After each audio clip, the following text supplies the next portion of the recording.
Hello students, तो इस video का जो हम लोगों का टॉपिक है वो है French society during the late 18th century. तो अभी हम जो फ्रेंच रेवोल्यूशन के बारे में जान रहे हैं और पिछला जो वीडियो था हम लोग का वो इंट्रोडक्शन वीडियो था जिसमें हमने ये जाना था कि जो फ्रेंच रेवोल्यूशन है उसके होने के जो क्या क्या कारण है और भी जो कुछ चीज़ हमने अपने पिछले वीडियो में डिस्कस किया था। और इस वीडियो में हम ये जानेंगे कि लेट 18th सेंचुरी में जो फ्रेंच सोसाइटी थी वो कैसी थी। यही जो है हमारा जो है आज का टॉपिक है। तो चलिए स्टार्ट करते हैं आज का हमारी ये क्लास। तो सबसे पहले हम ये जान लेते हैं कि सेंचुरी क्या होता है, क्योंकि अक्सर आपने जो सुना होगा कि 18th सेंचुरी 19th सेंचुरी, तो इस सेंचुरी का जो मतलब क्या होता है। ठीक है, जैसे कि यहाँ पे अगर हम बात करें तो यहाँ पे जो कह दिया गया है लेट 18th सेंचुरी। ठीक है, तो इसका क्या मतलब लेट 18th सेंचुरी का क्या मतलब, यानी कि सेंचुरी मतलब क्या होता है। जैसे कि मान लीजिए कि कोई क्रिकेटर है जिसने जो है 100 रन बना लिया, तो अब हम क्या कहते हैं कि उसने जो है सेंचुरी जो है बना लिया। सेंचुरी यानी कि 100, तो 18th सेंचुरी यानी कि यहाँ पे क्या बोला जा रहा है कि जो 18th सेंचुरी यानी कि जो 100 ईयर्स का जो गैप होता है। ठीक है, जैसे कि 18th सेंचुरी यानी कि 1701 से लेके, ठीक है, 1701 से लेके 1799, तो इनके बीच का जो पूरा पीरियड होगा उन्हें हम क्या कहेंगे, उन्हें हम कहेंगे 18th सेंचुरी। क्योंकि 1799 के बाद क्या स्टार्ट हो जाता है, जो है 1800 स्टार्ट हो जाएगा। तो इसलिए 1701 से लेके 1799 के बीच का जो पूरा टाइम पीरियड होता है, ठीक है, इसके बीच में जितने भी ईयर्स आते हैं तो इनको हम क्या कहेंगे, ये जो है एक सेंचुरी हो गया। ठीक है, ये क्या हो जाएगा, ये 18th सेंचुरी हो जाएगा। वही 1801 से लेके 1801 टू 1899 के इतने मतलब इतना जो पूरा टाइम पीरियड रहेगा, तो इनके बीच के पूरे टाइम पीरियड को हम लोग क्या कहेंगे, 19th सेंचुरी कहेंगे। तब आपको क्लियर हो गया होगा सेंचुरी का क्या मतलब होता है, 18th सेंचुरी 19th सेंचुरी। तो लेट 18th सेंचुरी का क्या मतलब कि जो है लेट 18th सेंचुरी यानी कि जो है जो 1701 है, तो 1700 मतलब कि 1755 56, ठीक है, तो लेट मतलब, ठीक है, अभी स्टार्ट होते होते नहीं, ठीक है, लेट में। तो इस तरीके से जो है बोला गया है यहाँ पे जो है कि लेट 18th सेंचुरी में, तो लेट 18th सेंचुरी में जो फ्रेंच सोसाइटी थी वो कैसी थी, यही जो है हम इस वीडियो में जो है जानने वाले हैं। तो देखिए अब क्या होता है कि 1774 में जो लुई 16 होते हैं, ठीक है, वो जो फ्रांस के किंग बनते हैं। अब जब फ्रांस के जब लुई 16 जब किंग बनते हैं तो उस टाइम पे मात्र 20 ईयर्स के जो है रहते हैं।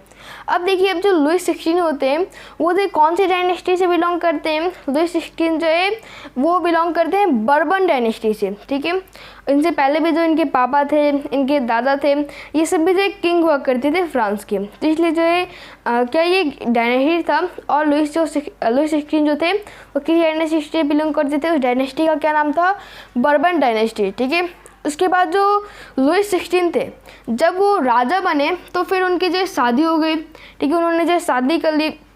अब शादी उन्होंने जो किससे की, तो ऑस्ट्रियन प्रिंसेस। ठीक है, फ्रांस के बगल में एक कंट्री है जिसका नाम क्या है, ऑस्ट्रिया। ठीक है, यहाँ पे मैं ऑस्ट्रेलिया की बात नहीं कर रहा क्योंकि ऑस्ट्रेलिया तो जो साउदर्न पार्ट है वहाँ पे एक कंट्री है, और ऑस्ट्रिया क्या है, ऑस्ट्रिया जो एक छोटा सा कंट्री है जो कि फ्रांस के जो है बगल में है। ठीक है, तो बहुत बच्चे ऐसे जो अक्सर कन्फ्यूज हो जाते हैं, ऑस्ट्रेलिया को जो है मतलब ऑस्ट्रिया को जो है ऑस्ट्रेलिया जो है कंसीडर कर लेते हैं, लेकिन ऑस्ट्रेलिया और ऑस्ट्रिया ये जो है दोनों अलग अलग जो है कंट्री है। तो फ्रांस के बगल में जो है एक कंट्री है ऑस्ट्रिया। तो जो ऑस्ट्रियन प्रिंसेस थी उनसे जो है लुई 16 की जो शादी होती है, ठीक है, उनका क्या नाम था ऑस्ट्रियन प्रिंसेस का, मैरी एंटोनेट। ठीक है, मैरी एंटोनेट जो है उनका नाम था। अब देखिए अब जब लुई 16 जब किंग बनते हैं, ठीक है, तो इनकी जो ट्रेजिडी होती है, ट्रेजिडी यानी कि जैसे कि जो इनके पास जो धन दौलत होते हैं, लेकिन तो इनको जो है बहुत कम मिलती है या फिर कहें तो खाली मिलती है। एम्प्टी का मतलब होता है खाली, तो इनको जो है एम्प्टी ट्रेजिडी मिलती है, यानी कि जो है इनको जो है खाली, इनके जो मतलब ज़्यादा धन नहीं होता, ठीक है, ज़्यादा संपत्ति इनकी नहीं होती। इस तरीके से जो है जब ये राजा बनते हैं तो ये चीज़ जो है ये देखते हैं।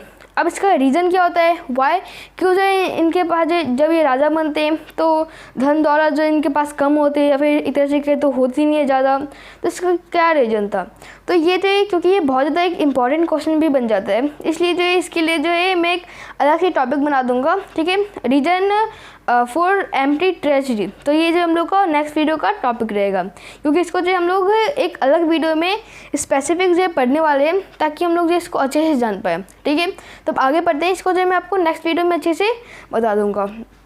अब देखिए, अब जो फ्रेंच सोसाइटी है, तो फ्रेंच सोसाइटी जो है क्या थी, एक फ्यूडल सोसाइटी थी। अब फ्यूडल सोसाइटी क्या होता है, तो अब होता क्या था कि जो फ्रांस है, तो फ्रांस में जो है बहुत बड़े बड़े जो लैंडलॉर्ड्स हुआ करते थे, यानी कि बहुत बड़े बड़े जो है ज़मींदार हुआ करते थे, ठीक है, ज़मींदार हुआ करते थे, जिनके पास जो बहुत ज़्यादा जो है ज़मीन हुआ करती थी। तो अब क्या करते थे, वो खुद तो अपनी ज़मीन में काम करते नहीं थे, वो किससे कराते थे, जो छोटे छोटे जो फार्मर्स हुआ करते थे, यानी कि जो किसान हुआ करते थे, जो पीजेंट्स हुआ करते थे, ठीक है, लेबर्स जो हुआ करते थे, उनसे जो है ये जो लैंडलॉर्ड्स हुआ करते थे, ये अपने खेतों में जो है, यानी कि अपनी ज़मीन पे जो है ये काम करवाया करते थे, ठीक है। तो फार्मर्स, पीजेंट्स, ये सब जो इनकी ज़मीन पे काम किया करते थे, और उस ज़मीन मतलब जो भी, जैसे मान लीजिए कि किसी चीज़ की एग्रीकल्चर की गई है, तो उससे जितना भी पैसा जो है मिलता था, वो जो है कौन ले लेता था, जो ज़मींदार, यानी कि जो लैंडलॉर्ड्स हुआ करते थे, वो जो रख लेते थे, और थोड़ा बहुत पैसा जो इनको दे देते थे काम करने के लिए, ठीक है। यानी कि जो अनाज हुआ करता था, वो जो थोड़ा बहुत इनको दे दिया करते थे। इस तरीके से जो हुआ करता था, ठीक है।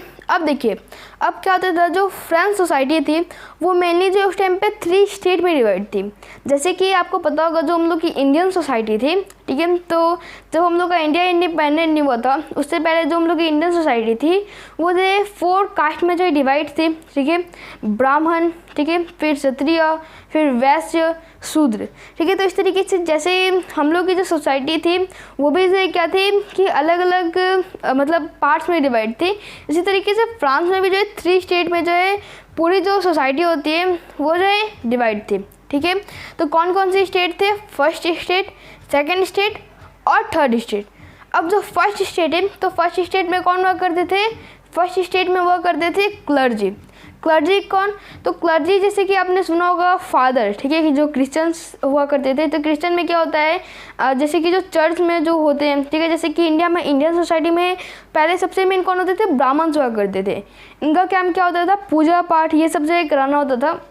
इसी तरीके से जो चर्च हुआ करते थे, तो चर्च में जो है सारा जैसे कि पूजा होता है, ये सब पूजा कौन कराते थे, फादर्स, ठीक है। तो फादर आते थे फर्स्ट स्टेट में, जिस तरीके से इंडियन सोसाइटी में जो है फर्स्ट स्टेट में मतलब जो है पहले कौन आते थे, ब्राह्मण आते थे।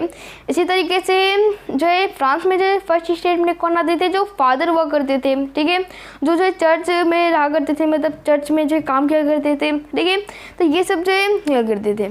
सेकेंड स्टेट में कौन होते थे, सेकेंड स्टेट थे नोबेलिटी की, ठीक है, नोबेलिटी यानी कि जो किंग हो गए। जैसे कि इंडियन सोसाइटी की हम बात करें, तो इंडियन सोसाइटी में सेकेंड नंबर पे कौन होते थे, क्षत्रिय। क्षत्रिय यानी कि जिनका काम है लड़ाई करना, जैसे कि जो राजा हो गए।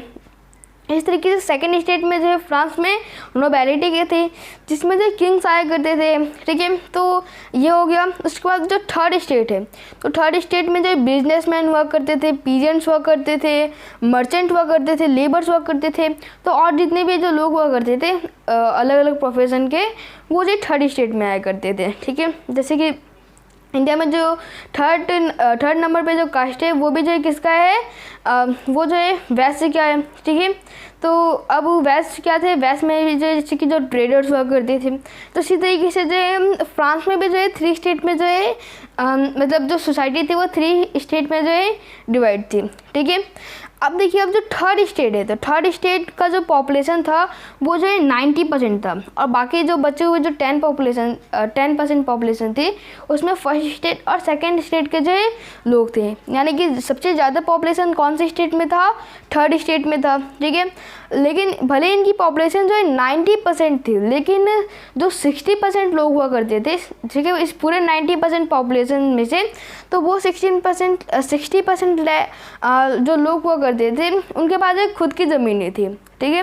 तो इस तरीके से जो वर्क करता था, यानी कि लगभग 40% ही जो है थर्ड स्टेट में ऐसे लोग थे जिनके पास जो है लैंड थी। बाकी जो 60% जो लोग थे, उनके पास जो खुद का भी लैंड नहीं था। वो फर्स्ट स्टेट या फिर सेकंड स्टेट की जो खेत हुआ करते थे, उनकी जो लैंड हुआ करते थे, उनमें जो है काम किया करते थे, ठीक है, या फिर कहे तो उनके अंडर में जो है काम किया करते थे, ठीक है। ऐसे हुआ करता था। अब देखिए, अब जो फर्स्ट स्टेट है और जो सेकंड स्टेट है, ये जो कुछ एडवांटेजेस को जो है इंजॉय किया करते थे, ठीक है। जैसे कि इनको जो इनके ऊपर जो किसी तरह का कोई टैक्स नहीं लगा करता था, ठीक है। अब और साथ में जो थर्ड स्टेट के जो लोग थे, तो इनके ऊपर जो है टैक्स लगाया जाता था। तो आप खुद सोच सकते हैं कि जो फर्स्ट स्टेट है और जो सेकंड स्टेट है, ठीक है, तो इनको जो है किसी तरह का कोई टैक्स पे नहीं करना। अगर कोई आदमी है वो फर्स्ट स्टेट या फिर सेकंड स्टेट में जन्म लेता है तो उसको किसी तरह का कोई टैक्स नहीं देना पड़ेगा। और अगर कोई आदमी जो थर्ड स्टेट में जन्म लेता है, ठीक है, तो उसको जो टैक्स पे करना पड़ेगा। यानी कि बर्थ की वजह से जो है क्या होता था, किसी आदमी को टैक्स नहीं पे करना और किसी आदमी को जो टैक्स पे करना है, ठीक है, ये हुआ करता था। ऊपर से जो थर्ड स्टेट के जो लोग हुआ करते थे, ये जो बाकी जो स्टेट थे, फर्स्ट स्टेट और सेकंड स्टेट, इनके जो अंडर में हुआ करते थे, ठीक है। ये जो काम बोला करते थे वो जो थर्ड स्टेट के लोग जो है क्या करते थे, ठीक है। अब अगर हम बात करें टैक्स की, तो फ्रांस में जो इस टाइम पे 2 टाइप्स के जो टैक्स लगा करते थे इन थर्ड स्टेट के लोगों पे, ठीक है। पहले थेसिस टैक्स और जो है टैली टैक्स, ठीक है। तो कौन इसमें क्या क्या होता है ये हम जान लेते हैं। तो पहले थेसिस टैक्स में क्या होता है कि जो ये जो टैक्स होता है ये कौन लेते हैं, जो चर्च में जो होते हैं, जो मतलब जो क्लर्जी जो होते थे, ठीक है, जो फादर जिनको हम लोग कहते थे, मतलब कहा जाता है फ्रांस में, ठीक है। तो उनको जो दिया जो है थर्ड स्टेट के लोग देते थे, ठीक है, चर्च में। और कितना देते थे, ठीक है, तो 1/10 जो ग्रेन का जो पार्ट है वो जो है थर्ड स्टेट के लोगों को देना पड़ता था। मान लीजिए कि कोई फार्मर है, उसने जो 100% मतलब उसने जो 100% की जो खेती की है, तो उस 100% में से जो 10% जो पार्ट है वो जो है उसको जो टैक्स पे करना पड़ेगा। और वो जो है उतना 10% पार्ट किसको देगा, जो चर्च में जो लोग हैं उनको जो है देना पड़ता था, ठीक है। यानी कि क्लर्जी को जो है देना पड़ता था, ठीक है, ये हो गया। तो उसके बाद सेकंड है टैली टैक्स। तो टैली टैक्स में क्या होता था कि जो है ये जो टैक्स है ये जो है डायरेक्ट किंग को दिया जाता था, ठीक है, यानी कि डायरेक्टली जो ये टैक्स दिया जाता था किंग को, ठीक है। तो ये जो 2 टाइप्स के टैक्स थे। तो ये सब चीज़ें हमने इस वीडियो में डिस्कस कर लिया। इस वीडियो का हम लोग का क्या टॉपिक था, French society during the late 18th century, ठीक है, ये चीज़ हमने जान लिया। अब नेक्स्ट वीडियो में हमने क्या जाना था, ठीक है, अभी मैंने बताया था कि जब लुइस 16 जब जो किंग बनते हैं तो उनकी जो ट्रेजरी होती है वो खाली होती है। तो अब नेक्स्ट वीडियो का हम लोग का क्या टॉपिक है, रीजन्स फॉर एम्प्टी ट्रेजरी। तो ये हम अपने नेक्स्ट वीडियो में जानने वाले हैं। इसी के साथ ये जो हम लोग का वीडियो है ये कंप्लीट होता है। मिलते हैं आपसे नेक्स्ट वीडियो में नेक्स्ट टॉपिक के साथ। Thank you very much.